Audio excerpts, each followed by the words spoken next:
JPSC के history में जितने भी एग्जामिनेशन अभी हुए हैं उसमें जनरल स्टडी का जो सब्जेक्ट है उससे संबंधित कौन से ऐसे प्रीवियस ईयर क्वेश्चन के टॉपिक्स हैं, वो टॉपिक्स से हम आपको अवेयर करा रहे हैं। जो टॉपिक्स को जानना आपके लिए बहुत ज़रूरी है, क्योंकि आप अगर प्रीवियस ईयर क्वेश्चन को देखेंगे तो आपको वो तो आइडिया लगेगा, बट मैं इस वीडियो में एक मुश्त वो जो आपके 60-70 ऐसे टॉपिक्स हैं, उसके बाद कुछ टॉपिक्स रिपीट होना शुरू हो गए थे तो उसको मैं दोबारा लिखा नहीं हूँ। ऐसे टॉपिक्स जिसका आपके ध्यान में रहना बहुत ज़रूरी है और उससे संबंधित प्रिपरेशन करनी है। पहला टॉपिक्स अगर हम बात करें जिससे सवाल बनाया गया था जनरल स्टडी का पेपर में, ये टॉपिक्स कुछ टॉपिक से सवाल आपका 2016 में बना है, 2020 का है, 2021 का है, 2024 का है। इन सब प्रीवियस ईयर क्वेश्चन से ये टॉपिक्स लिया गया है और ये टॉपिक्स को तैयार करना है। ये टॉपिक्स को हम लोग तैयारी करें तो सिर्फ मेरा पर्पस पीपीटी के माध्यम से पढ़ाना नहीं रहेगा या सिर्फ व्हाइट बोर्ड पे पढ़ा के निकल जाना नहीं रहेगा।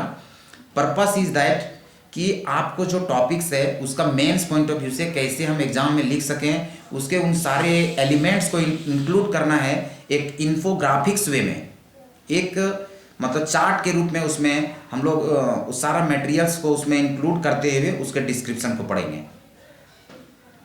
उसमें फैक्ट्स भी इंक्लूड होगा, करंट अफेयर का इन्वॉल्वमेंट भी इंक्लूड होगा, उस टॉपिक्स का जो मूल तत्व है, बेसिक कोर सेगमेंट जो है उसका डेफिनेशन का वो इंक्लूड होगा, और उसके जो फाउंडेशन के ईयर्स हैं या उसके कुछ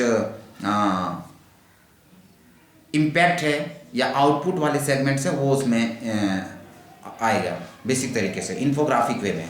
पहला टॉपिक्स है energy crisis, global energy crisis. ये इस टॉपिक से सवाल बनाया गया जेपीएससी में। कैंसर एंड कार्सिनोजेंस, ये आपका साइंस का टॉपिक है, क्योंकि आप जब देखेंगे जो जनरल कंपटीशन में आपका जो प्रशासनिक एग्जामिनेशन होता है जेपीएससी का, उसमें साइंस का एक अलग सेगमेंट है, साइंस एंड टेक्नोलॉजी का। उसमें सवाल ये पूछा था कैंसर के बारे में। क्लाइमेट चेंज से संबंधित सवाल है। देखिए क्लाइमेट चेंज आपका जेपीएससी का जो जनरल पेपर है उसके लिए भी इंपॉर्टेंट है, और जो इन्वायरमेंटल साइंस जो ऑप्शनल सेलेक्ट करेंगे उसके लिए भी इंपॉर्टेंट है। ये दोनों के लिए इंपॉर्टेंट है। आप बेहिचक इस टॉपिक्स को बढ़िया करिए, आपको दोनों जगह मदद मिलेगा। टॉपिक एक ही बार पढ़ना है, दोनों जगह फायदा है। सॉलिड वेस्ट मैनेजमेंट, जिसकी हम चर्चा पहले वाले वीडियो में किए थे, इससे संबंधित सवाल था। काउजेज, इफेक्ट एंड कंट्रोल से संबंधित पॉलिसीज के बारे में था। प्रधानमंत्री फसल बीमा योजना, इस पे सवाल पूछा जा चुका है। एग्रो फॉरेस्ट्री, ये एक सब्जेक्ट है, ये टॉपिक्स भी है, सब्जेक्ट भी है। एग्रो फॉरेस्ट्री एक ऑप्शनल सब्जेक्ट भी बनाया हुआ है जेपीएससी के द्वारा, जो बहुत बड़ा सेगमेंट है। इसमें बहुत सारे टॉपिक्स आएंगे, तो उसका जो बेसिक इंट्रो होगा वो जानना है। उसके साथ साथ जिस आधार पे पूछा गया था और उसमें क्या आयोग जानने का कोशिश किया एग्रो फॉरेस्ट्री से, उसकी चर्चा करेंगे। Important hormones of pituitary glands, यानी जो पीयूष ग्रंथि होता है उसके द्वारा कौन कौन से हार्मोन्स रिलीज किए जाएंगे या रिलीज किए जाते हैं, इसके बारे में। सेक्स लिंक्ड इनहेरिटेंस, यानी आपको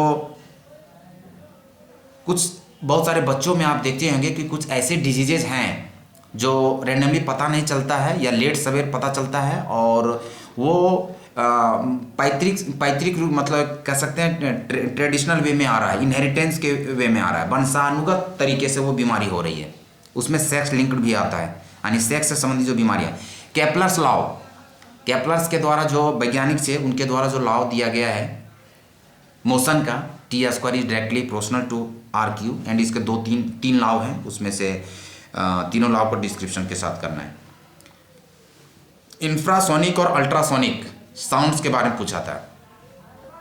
बस आपको टॉपिक दिमाग में रखना है, और ये टॉपिक्स आपको सारा टॉपिक्स जो है इसका हम वीडियो बनाएंगे और सारे टॉपिक्स का बेहतर तरीके से एनालिसिस होगा। इंडियाज फॉरेन ट्रेड, भारत का जो फॉरेन ट्रेड है इसके बारे में रिसेंट चेंजेस कुछ हुआ है क्या, उसके बारे में आपको इंक्लूड करना होगा। पूछा गया सवाल है। वर्ल्ड ट्रेड ऑर्गेनाइजेशन WTO जो है अंतर्राष्ट्रीय संस्था है, इसका इम्पैक्ट इंडियन एग्रीकल्चर पे, यानी भारतीय कृषि पे इसका इम्पैक्ट पूछा गया था। नेशनल फूड सिक्योरिटी एक्ट, इसी के तहत PDS आता है, पब्लिक डिस्ट्रीब्यूशन सिस्टम, जो राशन गरीब लोगों को दिया जा रहा है, और इसके तहत भोजन बेकार नहीं हो, सबों तक भोजन उपलब्धता हो, इसको लेके बात कही गई है।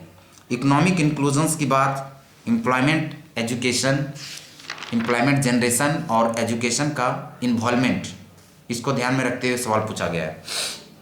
इकोनॉमिक रिफॉर्म्स जो बेसिकली भारत में अगर बात करें तो 1991 के बाद जो चला है, इससे बारे में सवाल पूछा था।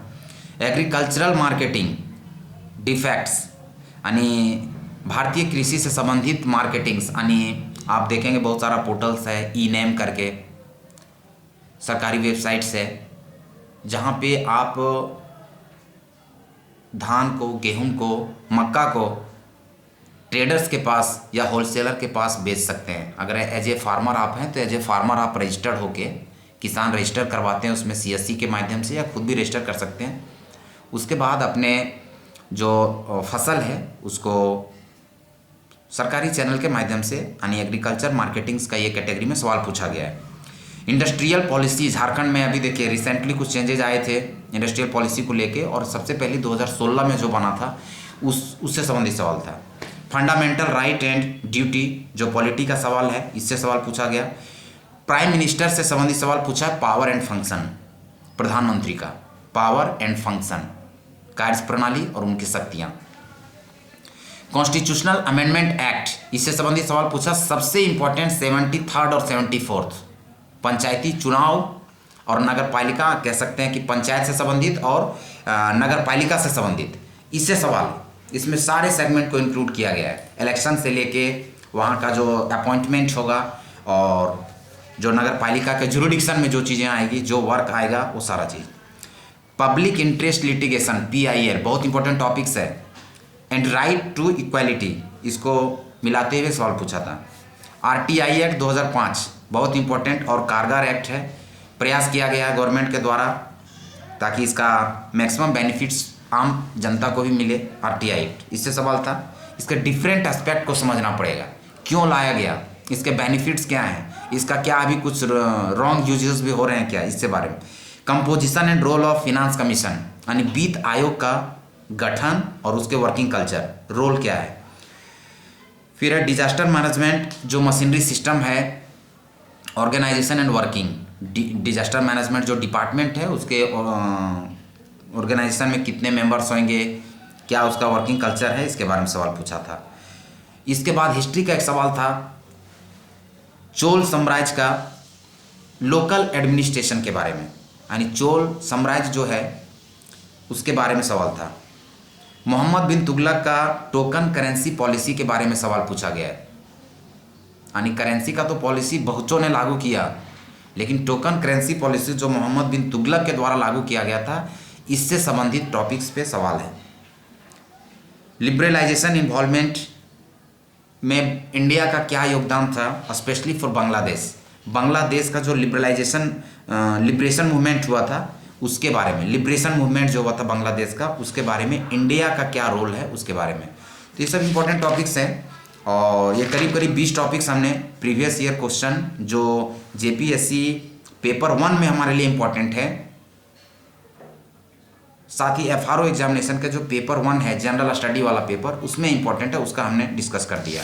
इसके बाद भी मेरे पास 50 टॉपिक्स और बचे हैं जिसकी चर्चा हम लोग अगले वीडियो में करेंगे। वो टॉपिक्स पूछा हुआ है, तो पहले टॉपिक्स जानना जरूरी है ताकि ये दिमाग में सारी बातें आ जाए कि हाँ इन टॉपिक्स पे हमको काम करना है, तो हम बेहतर तरीके से काम कर पाएंगे। Thank you.